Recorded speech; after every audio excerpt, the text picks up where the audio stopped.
Three charts broke out in the same week. Gold, through a line that had capped it since February, 4,600. Silver, through its own, 69. And Bitcoin, in a near vertical line, 78,500. The feed has one word for all three this weekend: obvious. And it is, now. Nothing on a chart is obvious until it has already happened. So this episode is not about the breakouts. It is about the only thing that separates a record from a story: the date on it. Step 4 of the method: trust, but timestamp. It has two halves. The first is ours. Every Sunday, this channel leaves questions on the table, in public, with both outcomes framed as ordinary. And the next Sunday, we answer them, whichever way they went. The second half belongs to the tool. The structure panel carries a timestamp on its face. Last signal, so many bars ago. Not a mood, a date. A read without a date is an opinion with good lighting. A read with a date can be checked. And this week hands us 3 breakouts to check it against, each stamped by a different layer of the stack. Because different layers keep different clocks. And that is the part of step 4 most people skip. Last Sunday, we left 2 questions on this table. Both have answers now, and both answers carry dates. The index answered quietly. Price stepped back toward where participation was, off the high, 766, daily momentum down from 98 to 58, 4-hour flow at minus 28. On the fast clocks, the gap narrowed from the price side. One honest wrinkle, because we keep those too. The weekly's flow actually rose, 26 to 38.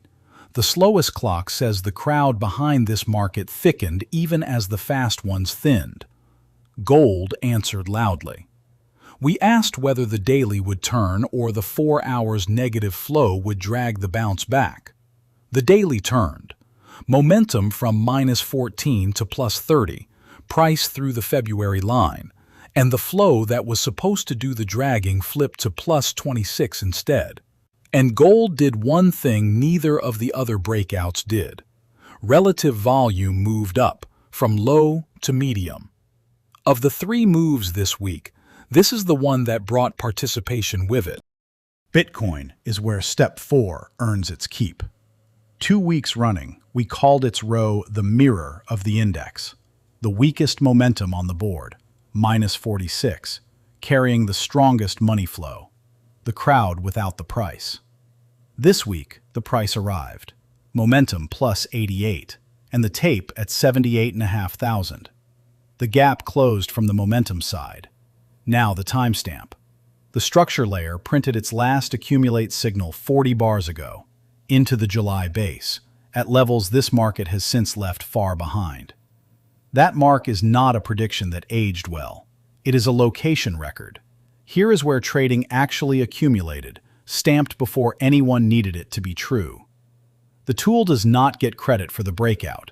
It gets credit for the date. And to keep our own correction honest, money flow follows price. The plus 28 on today's row describes the crowd that is here now, not a crowd that knew something in July. Now the metals, and the layer everyone asks the wrong question of. Silver's structure panel has been quiet for 670 bars.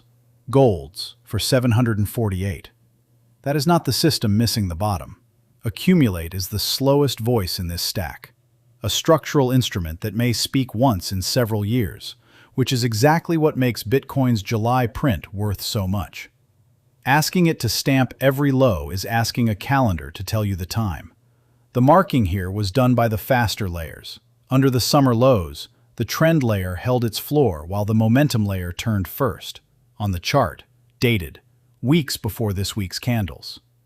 When those two agree at a low, that is a signal we take seriously.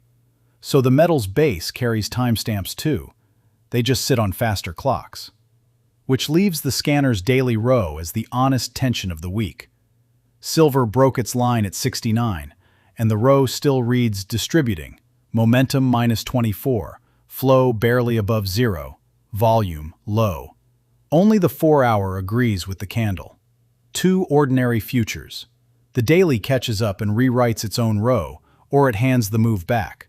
We do not pick. We wrote down the date. August 22nd, silver at 69, the table unconvinced. And the index spent the week doing the opposite of its neighbors. While 3 charts left, SPY stepped back, and its daily label changed underneath the move, from distributing to contraction. The noun says compression. The numbers agree. Momentum cooling, the deepest negative flow on the board on the 4-hour, and a weekly that still reads contraction with the strongest flow it has shown in weeks. None of that is a conclusion. Compression is a phase that ends in either direction.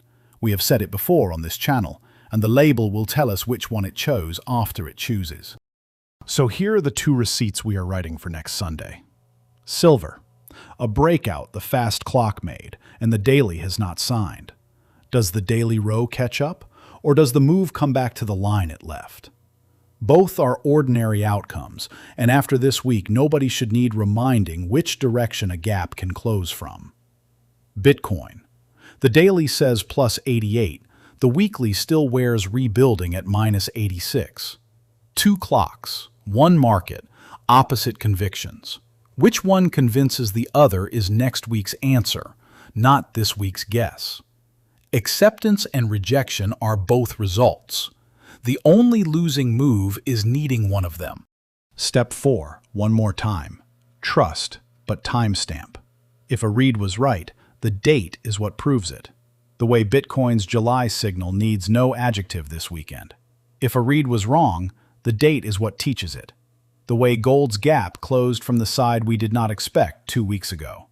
This channel keeps both kinds, on purpose, in public. That is the whole method, not being sure, being checkable.